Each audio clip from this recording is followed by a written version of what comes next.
வணக்கம். தமிழ்நாட்டுல இப்போ என்னடான்னா, ஒரே பரிசு மழையா கொட்டிட்டு இருக்கு. ஆமாங்க. தேர்தல் நெருங்கிட்டு வர்றதால, சத்தமே இல்லாம பலரோட வீட்டு வாசல்ல சர்ப்ரைஸ் கிஃப்ட்ஸ் வந்து இறங்குதாம். ஆனா, இது வெறும் ஆரம்பம் தானே வேற சொல்றாங்க. அப்போ இந்த பரிசு போர்ல உண்மையிலே என்னடா நடந்துட்டு இருக்கு? வாங்க, இதுக்குள்ள என்ன இருக்குன்னு கொஞ்சம் விரிவாவே பார்ப்போம். சரி, இந்த சுவாரஸ்யமான விஷயத்த நம்ம 5 முக்கியமான பகுதியா பிரிச்சு பார்க்கலாம். முதல்ல இந்த பரிசு மழை எங்கிருந்து எப்படி ஆரம்பிச்சது?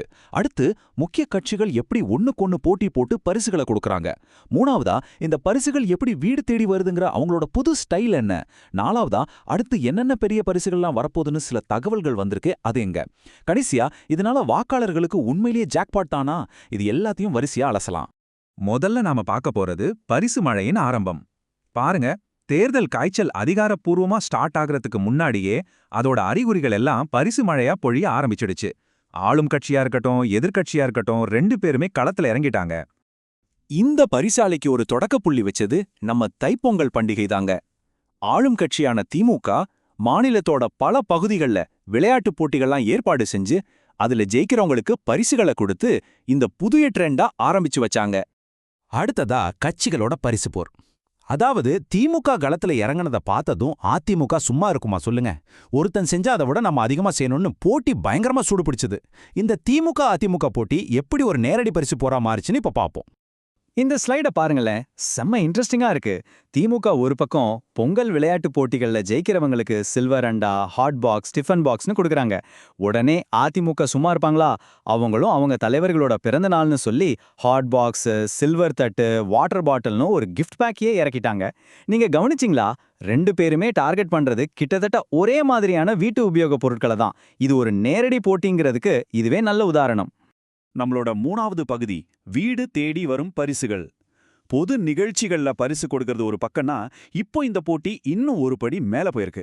சொல்லப்போனா இது வெறும் பரிசு விநியோகம் இல்ல, ஒரு பக்காவான டோர் டெலிவரி பிரச்சாரமாவே மாறியிருக்கு. அது எப்படி நடக்குதுன்னு பாப்போம். பாருங்க, இந்த புது டெக்னிக் ரொம்பவே சிஸ்டமேட்டிக்கா நடக்குது. முதல்ல பூத் வாரியா வாக்காளர் பட்டியல் எடுத்து அனலைஸ் பண்றாங்க. அதுக்கப்புறம் கட்சி நிர்வாகிகள் நேரடியா வீடு வீடா போய் செலக்ட் பண்ணின குடும்பங்களுக்கு ஒரு டோக்கன் கொடுக்கறாங்க. கடைசியா அந்த டோக்கனை வச்சு ஒவ்வொரு வீட்டுக்கும் ஒரு சில்வர் அண்டா டெலிவரி செய்யப்படுது. அட்டேங்கப்பா, இந்த 80% நம்பரை பாருங்க. இது சும்மா இல்ல.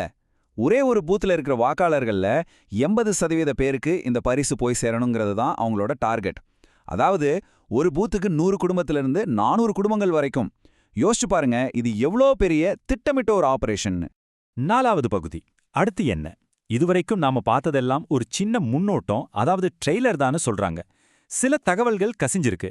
அதன்படி உண்மையான மெயின் பிக்சர் இனிமேல் தான் வரப்போதாம். அது என்னன்னு பாப்போமா? இது வெறும் ட்ரெய்லர் தான். மெயின் பிக்சர் இன்னும் வரவில்லை. இந்த ஒரு வரியே போதும் அடுத்து வரப்போற பரிசுகள் எவ்வளவு பிரம்மாண்டமா இருக்க போதுன்னு ஒரு பெரிய எதிர்பார்ப்பை உருவாக்குது இல்லையா? அடுத்த கட்ட விநியோகத்துக்காக ஒரு பெரிய லிஸ்டே ரெடியா இருக்குன்னு சொல்றாங்க. அதுல என்னெல்லாம் இருக்குன்னு பாருங்க.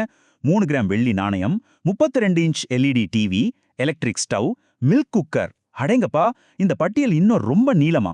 இதெல்லாம் பார்த்தா போட்டி எந்த அளவுக்கு தீவிரமா போகுதுன்னு நமக்கே புரியுது. சரி, நம்மளோட கடைசி பகுதிக்கு வந்தாச்சு. வாக்காளர் ஜாக்பாட்.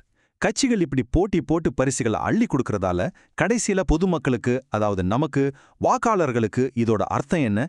இது உண்மையிலே நமக்கு கிடைச்ச ஜாக்பாட் தானா? மொத்தத்துல சொல்லப்போனா திமுகவும் அதிமுகவும் இப்படி மோதுற இந்த பரிசு போர்ல வாக்காளர்களுக்கு ஒரு மெகா ஜாக்பாட் அடிச்ச மாதிரி ஒரு சூழல் உருவாகியிருக்கு. தேர்தல் தேதி அறிவிக்கப்பட்டு ஓட்டு போட்டு ரிசல்ட் வர்ற வரைக்கும் இந்த பரிசு மழை ஓயாதுன்னு தான் தோணுது. சரி, இப்போ உங்ககிட்ட ஒரு கேள்வி. இந்த இலவச பரிசு மழைய பத்தி நீங்க என்ன நினைக்கிறீங்க? இது வாக்காளர்களை கவர்வதற்கான ஒரு சரியான உத்தியா?